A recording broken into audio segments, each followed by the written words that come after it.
Nós estamos diante do Monte Calvário, Gólgota, ou o Monte da Caveira, porque este monte em que Jesus foi crucificado conserva ainda, depois de quase 2000 anos, o formato de uma caveira humana.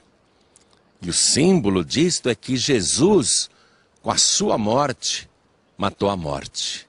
E como os 4 evangelistas, Mateus, Marcos, Lucas e João, relatam esta dramática passagem a respeito da crucificação de Jesus, seria até simplório se nós limitássemos esta narrativa apenas a um autor. Por isso, neste momento, eu vou fazer uma leitura para você que está contida no Evangelho Reunido, que traz o relato entrelaçado das 4 testemunhas, Mateus, Marcos, Lucas e João. E o texto aqui a respeito da crucificação diz o seguinte: quando chegaram ao lugar chamado Gólgota, que significa lugar da caveira, ofereceram-lhe vinho misturado com mirra, mas ele, provando-o, não quis beber, e ali o crucificaram. Jesus, porém, dizia: Pai, perdoa-lhes, porque não sabem o que fazem. E era a hora 3ª quando o crucificaram. E também aos malfeitores, um à direita e outro à esquerda, um de cada lado, e Jesus no meio. E cumpriu-se a escritura que diz: e com os malfeitores foi contado. E Pilatos escreveu também um título e o colocou sobre a cruz por cima da sua cabeça com a sua acusação. E nele estava escrito: Jesus Nazareno, Rei dos Judeus.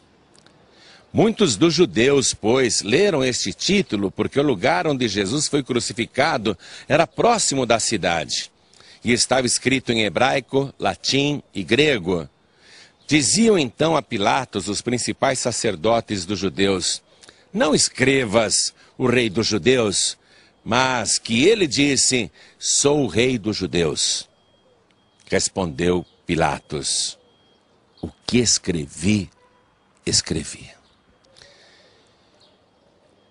Quando Jesus foi crucificado, segundo estudos e através do software Calendário Permanente, nós podemos ter mais ou menos uma data bem aproximada de quando isso ocorreu.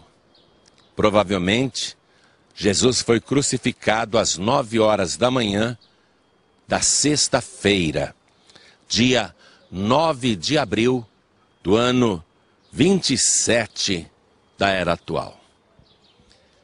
E eu quero fazer agora alguns comentários a respeito da crucificação de Jesus. Primeiro, que lhe ofereceram aquela mistura de vinho e mirra. Aquilo era um anestésico.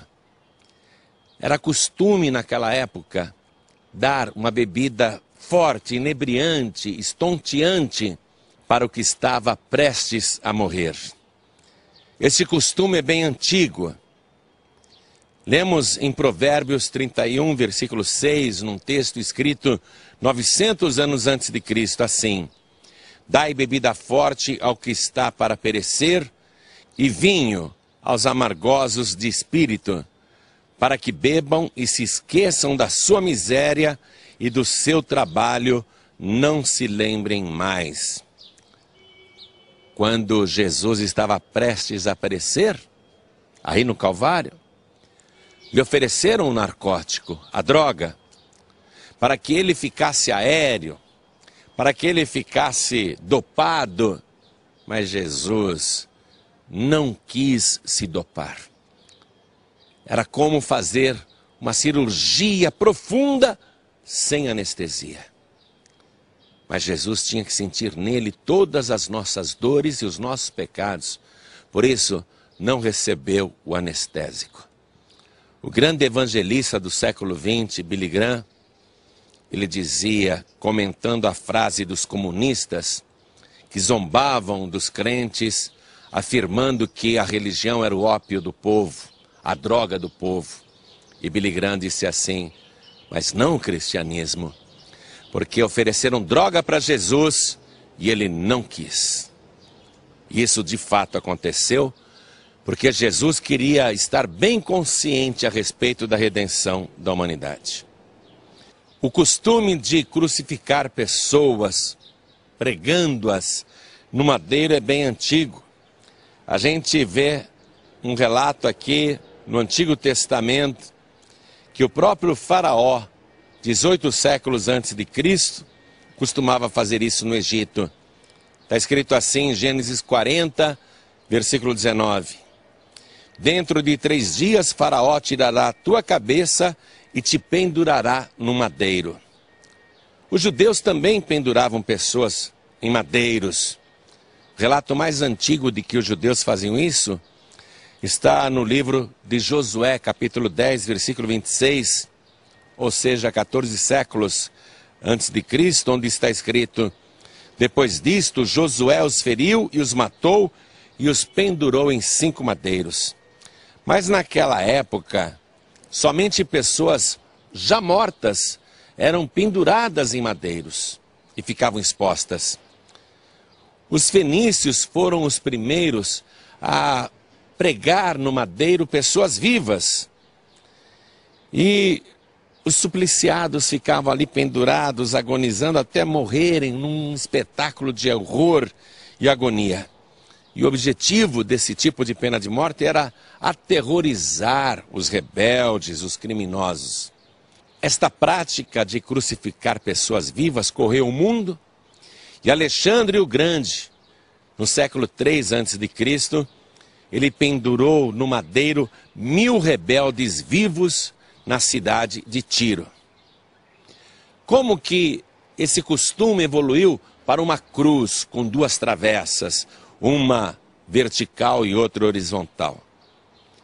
Essa travessa horizontal foi acrescentada muito tempo depois, e a vítima era amarrada viva naquela travessa horizontal e depois encravada ali. E os romanos, ao conquistarem o mundo antigo, popularizaram esse tipo de execução. O historiador judeu Flávio Joséfo, ele conta que no ano 4 a.C., o general romano Varo pendurou no madeiro, aqui mesmo em Israel, 2000 judeus rebeldes, deixando-os em um suplício público por toda parte. O general romano Varo crucificou 2000 judeus em vários pontos de Israel para aterrorizar os dominados, para que ninguém se atrevesse a enfrentar o Império Romano. E assim, esse costume correu o mundo. 3 tipos de cruzes eram usadas para crucificar uma pessoa. A primeira dela era chamada decussato. Ela tinha o formato de uma letra Y, onde nas 2 pernas da letra Y, não é? No madeiro, ficavam os braços espetados. Geralmente eles usavam árvores para isso. A árvore sempre tem um tronco principal e galhos que se abrem em formato de V. Então, a princípio usavam árvores que estavam já no chão para pregar os condenados vivos e deixá-los ali agonizando.